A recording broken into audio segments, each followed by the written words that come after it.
शांताकारं भुजगशयनं पद्मनाभं सुरेशं विश्वाधारं गगनसदृशं मेघवर्णं शुभांगं लक्ष्मीकान्तं कमलनयनं योगिविरधानगम्यं वंदे विष्णुं भवभयहरं सर्वलोकैकनाथं। जय श्री हरि विष्णु, जय श्री राधे कृष्ण। आप सभी का आपके अपने YouTube channel VK Mishra present में बहुत बहुत स्वागत है। आइए आज आप सब सुनेंगे फाल्गुन मास विजया एकादशी व्रत की कथा। आप सभी भक्तों को विजया एकादशी व्रत की ढेर सारी शुभकामनाएं। आप सभी के जीवन में लक्ष्मी नारायण की कृपा से आप सभी को सभी प्रकार के सुख और समृद्धि की प्राप्ति हो। प्रत्येक माह के कृष्ण पक्ष और शुक्ल पक्ष की एकादशी तिथि के दिन एकादशी का व्रत धारण किया जाता है। एकादशी का व्रत जो कि सभी प्रकार के पापों को नष्ट करने वाली है, और जब व्यक्ति के पापों का नाश होता है तभी उनके पुण्य उदित हो पाते हैं। उसके बाद ही सांसारिक सुखों की प्राप्ति हो पाती है। प्रत्येक माह की एकादशी व्रत का अपना अपना विशेष महत्व माना गया है। इसी प्रकार से फाल्गुन मास के कृष्ण पक्ष में पड़ने वाली विजया एकादशी व्रत का अपना विशेष महत्व माना गया है। जो भी भक्त सच्ची श्रद्धा के साथ नियम और निष्ठा के साथ विजया एकादशी का व्रत धारण करते हैं, इस दिन भगवान लक्ष्मी नारायण की पूजा करते हैं, व्रत में नियमों का पालन करते हैं, कथा श्रवण करते हैं, तो इस व्रत के प्रभाव से व्यक्ति के सभी प्रकार के पापों का नाश होता है तथा वाजपेयी यज्ञ का पुण्य फल प्राप्त होता है। इस व्रत को धारण करने वाले को अभिजीत कार्य में यह विजयदायक है। राज दरबार में बैरियों से तथा परीक्षा आदि में भी सफलता प्राप्त कर धन वैभव लक्ष्मी प्राप्ति हेतु यह व्रत अत्यंत ही उपयोगी माना गया है। तथा इस व्रत को धारण करने वाले को जो कि कभी भी विफलता का मुख नहीं देखना पड़ता है। तो आइए सुनते हैं विजया एकादशी व्रत की कथा।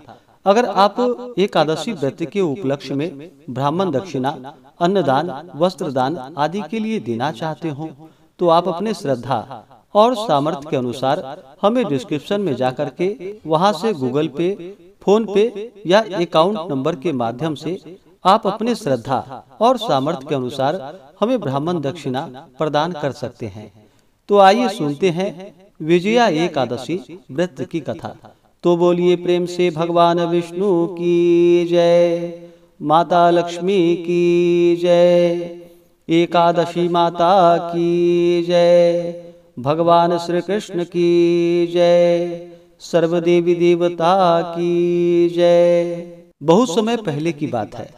एक बार महाराज युधिष्ठिर भगवान श्री कृष्ण के मुख से अनेक प्रकार के कथाओं का वर्णन सुनकर फिर से भगवान श्री कृष्ण से बोले कि हे प्रभु, आप कृपा करके फाल्गुन कृष्ण एकादशी का नाम, व्रत का विधान और महात्म्य एवं पुण्य फल का वर्णन कीजिए। मेरी सुनने की बड़ी इच्छा है। महाराज युधिष्ठिर के ऐसे वचन को सुनकर भगवान श्री कृष्ण बोले कि हे राजन, इस एकादशी का नाम विजया है और यह निस्संदेह विजय को देने वाली है। जो प्रश्न आज तुमने मुझसे किया है, यही प्रश्न इससे अनेकों काल पूर्व नारद जी ने ब्रह्मा जी से किया था। तब उन्होंने कृपा करके जो अनुपम चरित्र नारद जी को सुनाया था, वही मैं तुम्हें सुना रहा हूँ। भगवान श्री राम जो कि 14 वर्ष के लिए वनवास की आज्ञा सिर धार्य कर वन में जाकर गोदावरी के किनारे पंचवटी में निवास किए। तपस्विनी सीता वहीं से रावण के द्वारा हरी गई, जिससे वह अत्यंत ही व्याकुल एवं व्यथित हुए। भगवती सीता के वियोग में अग्नि के समान जलते हुए भगवान श्री राम उनको ढूंढने लगे। आगे कुछ दूर चलने पर उन्हें मरणासन्न अवस्था में गिद्धराज जटायु मिले। उन्होंने अपने आहत होने का समुचित वृतांत सुनाकर अपनी यह लौकिक लीला समाप्त की और आगे चलकर रामचंद्र जी ने कबंध का वध किया और सुग्रीव से मित्रता की। भक्त शिरोमणि केसरी नंदन हनुमान जी ने लंका जाकर भगवती सीता का पता लगाया। रावण को भगवान रामचंद्र का अनुपम तेज दिखाकर लंका को जलाया और सीता जी की खबर लाकर भगवान रामचंद्र को सुनाया। तब भगवान रामचंद्र ने सुग्रीव की सलाह से वानर और भालुओं की सेना ले लंका पर चढ़ाई की, मगर वहां पर सागर की महानता और अगाधता को देखकर चकरा गए और लक्ष्मण से कहा कि हे भाई, यह सागर तो अत्यंत ही अगम और अगाध दिखाई पड़ता है, इसको किस प्रकार पार करना होगा। यह विशाल वानरी सेना लंका में किस प्रकार पहुंचेगी, और कोई युक्ति तुम ही बतलाओ। बड़े भाई के ऐसे वचनों को सुनकर विचारवान लक्ष्मण ने हाथ जोड़कर कहा कि हे प्रभु, आप स्वयं आदि पुरुष परमेश्वर हैं। यद्यपि आपसे कोई बात छिपी नहीं है, आप लोक लीला कर रहे हैं। आप तो जानते ही हैं कि यहाँ समीप में ही महर्षि दालभ्य जी का आश्रम है। वह महामुनि अत्यंत ही ज्ञानी और बुद्धिमान हैं। यदि आप उनके पास जाकर यह प्रश्न करें तो वह अवश्य ही कोई उपाय बतलाएंगे। लक्ष्मण जी की ऐसी बातें रामचंद्र जी को ठीक जची और वे दालभ्य ऋषि के पास जाकर उन्हें प्रणाम किए। महर्षि ने आशीर्वाद देकर उन्हें आदर पूर्वक आसन देकर बिठाया और फिर आने का कारण पूछा। उत्तर में श्री रामचंद्र जी ने अपना अभिप्राय महर्षि से कह सुनाया। तब महर्षि ने कहा कि हे रघुकुल भूषण, आप फाल्गुन कृष्ण एकादशी, जिसका नाम विजया है, आप उसका व्रत कीजिए। आपका मनोरथ अवश्य ही पूर्ण होगा और लंका में आपकी विजय होगी। उस व्रत की विधि आपसे कहता हूँ, सो सुनिए। दशमी के दिन सोना, चांदी, तांबा अथवा मिट्टी का एक घड़ा लेकर कलश स्थापित करे। उसमें जल एवं आम के पल्लव छोड़ वेदिका पर रखे। उसके आसपास सप्त धान्य और उसके ऊपर जौ रखकर नारायण की प्रतिमा स्थापित करे। एकादशी के दिन स्नान इत्यादि से शुद्ध होकर धूप दीप एवं नैवेद्य द्वारा विधिवत भगवान का पूजन करे। उस दिन भर उस कुंभ के सामने बैठकर भगवान का ध्यान करे और रात्रि में भी ध्यान करते हुए जागरण करे। द्वादशी की भोर में कलश को नदी या सरोवर के तट पर ले जाकर उसका विधिवत पूजन करे और उसे ब्राह्मण को दान कर दे। इस प्रकार करने से आपके सभी मनोरथ सिद्ध होंगे। दालभ्य ऋषि के ऐसे वचन को सुनकर भगवान राम ने सेना सहित व्रत को धारण किया और फिर लंका पर इस व्रत के प्रभाव से विजय की प्राप्ति की। हे राजन, जिस प्रकार भगवान राम ने लंका पर विजय प्राप्त की, उसी प्रकार सभी कोई इस विजया एकादशी का व्रत करके अपनी मनोकामना की सिद्धि कर सकता है। अतएव विजया एकादशी का व्रत अवश्य करना चाहिए। इसके महात्म्य को कहने एवं सुनने दोनों से ही अनेक पापों का नाश होकर वाजपेयी यज्ञ का फल प्राप्त होता है।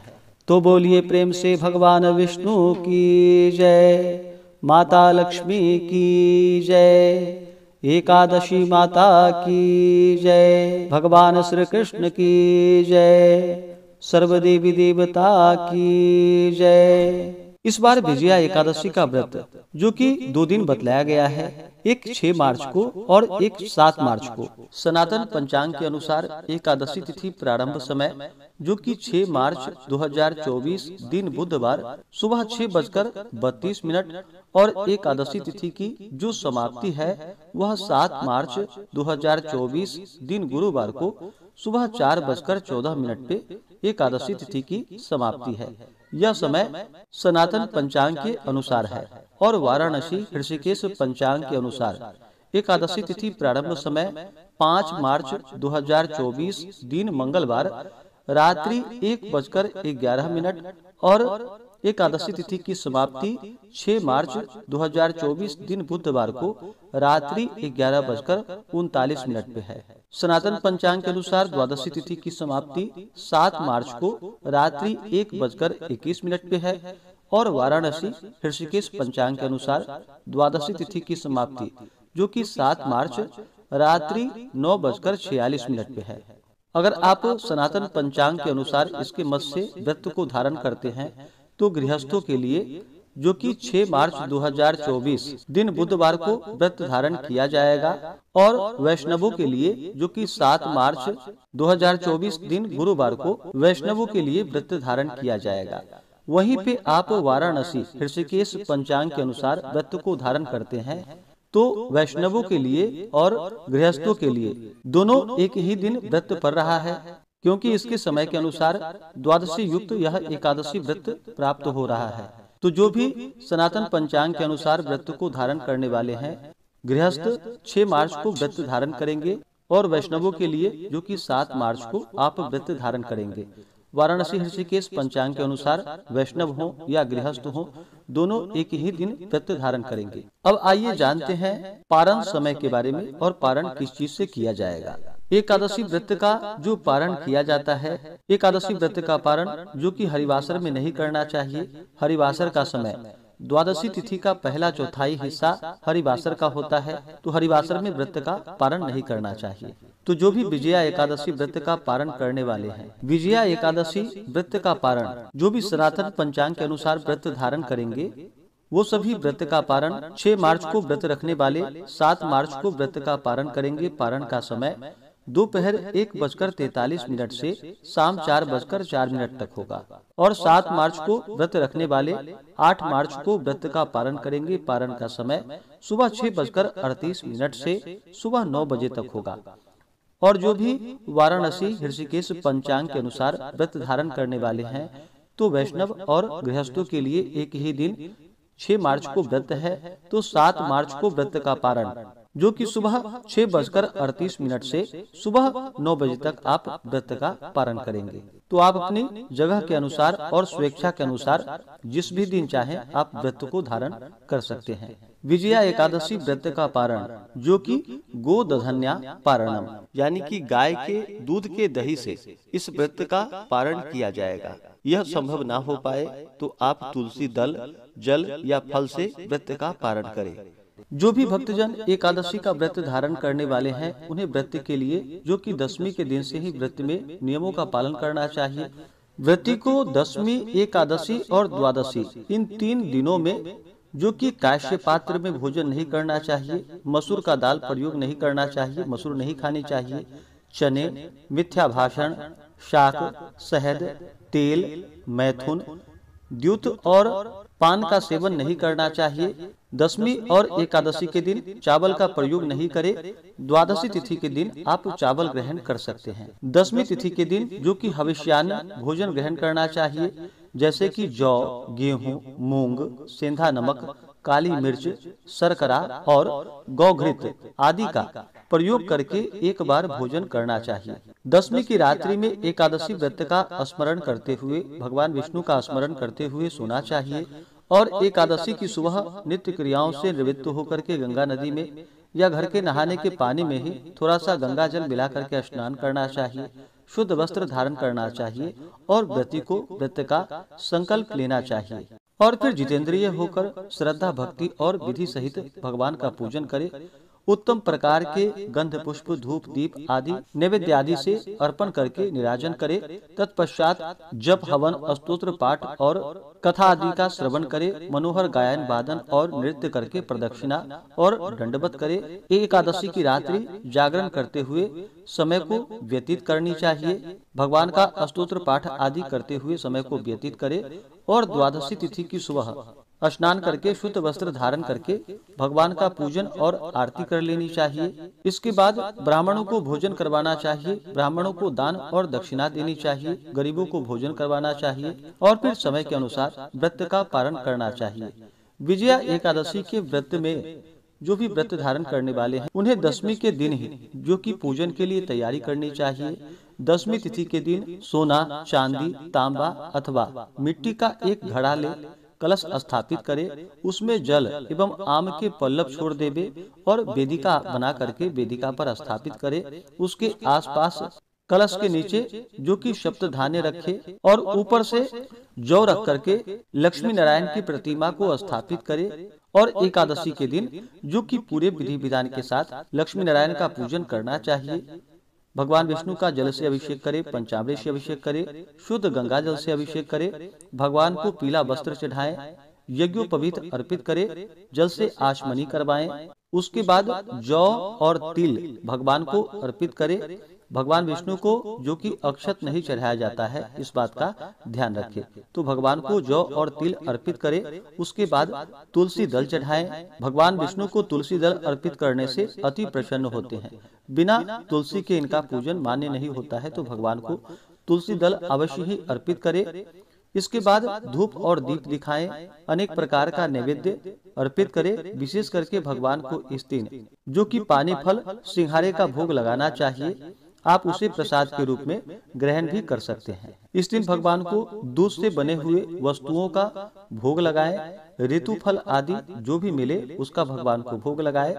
नैवेद्य का भोग लगाते वक्त उसमें तुलसी दल डाल करके भगवान को भोग लगाना चाहिए। फिर जल से आचमनी करवाएं। मुख शुद्धि के लिए पान पत्र, सुपारी, लौंग, इलायची के साथ में भगवान को अर्पित करें। द्रव्य दक्षिणा चढ़ाएं। इसी प्रकार से माता लक्ष्मी का पूजन करें। माता लक्ष्मी का जल से अभिषेक करें, पंचामृत से अभिषेक करें, शुद्ध गंगा जल से अभिषेक करें। माता को लाल वस्त्र अर्पित करें। फिर अक्षत, चंदन, पुष्पों की माला अर्पित करें। स्त्रियां माता को श्रृंगार की वस्तुएं अर्पित करें, सिंदूर चढ़ाएं और फिर धूप और दीप दिखाएं। नैवेद्य आदि का अनेक प्रकार का नैवेद्य माता को अर्पित करें। जल से आचमनी करवाएं। मुख शुद्धि के लिए पान पत्र, सुपारी, लौंग, इलायची के साथ में अर्पित करें। द्रव्य दक्षिणा चढ़ाएं। इस प्रकार से भगवान का पूजन करके फिर कथा श्रवण करनी चाहिए। स्तोत्र आदि का पाठ या श्रवण करना चाहिए। इसके बाद भगवान की आरती और निराजन करनी चाहिए। जब भी किसी प्रकार का आप पूजन संपन्न करते हैं तो सबसे पहले भगवान गणेश जी से अवश्य ही प्रार्थना करनी चाहिए अपने कार्यों की सिद्धि के लिए, क्योंकि भगवान गणेश प्रथम पूजनीय है। किसी भी प्रकार के शुभ कार्यों में या मांगलिक कार्यों में भगवान गणेश जी का पूजन किया जाता है, तो सबसे पहले भगवान गणेश जी का स्मरण करके उनसे प्रार्थना करें कि यह व्रत मेरा निर्विघ्न पूरा हो। उसके बाद फिर आप पूजन को शुरू कर सकते हैं। व्रत के दौरान कुछ बातों का ध्यान रखना चाहिए। इस दौरान व्रती को किसी के ऊपर क्रोध नहीं करनी चाहिए। अपने मन में किसी के प्रति ईर्ष्या या द्वेष का भाव नहीं लाना चाहिए। ब्रह्मचर्य का पालन करना चाहिए। व्रत के दौरान जो कि भूमि पे शयन करनी चाहिए, कंबल बिछा करके भूमि पे शयन करे। इस दौरान किसी का अपमान बिल्कुल भी ना करे। अपने से बड़ों का सदा ही आदर और सम्मान करे। महिलाओं का सम्मान करे। जहाँ पर भी महिलाओं का अपमान होता है वहाँ से माता स्थिर लक्ष्मी रुष्ट होकर चली जाती हैं, तो इनका बिल्कुल भी अपमान ना करे और पूर्ण श्रद्धा भक्ति भाव के साथ भगवान का पूजन करनी चाहिए। इस प्रकार व्रत को धारण करने से जो कि वाजपेयी यज्ञ का पुण्य फल प्राप्त होता है तथा सभी प्रकार के पापों का नाश होता है। जब व्यक्ति के पाप और ताप नष्ट होते हैं तभी उनके पुण्यों का उदय हो पाता है। उसके बाद सांसारिक सुखों की प्राप्ति होती है। तो आशा करता हूँ कि यह जानकारी आपको अच्छा लगा हो।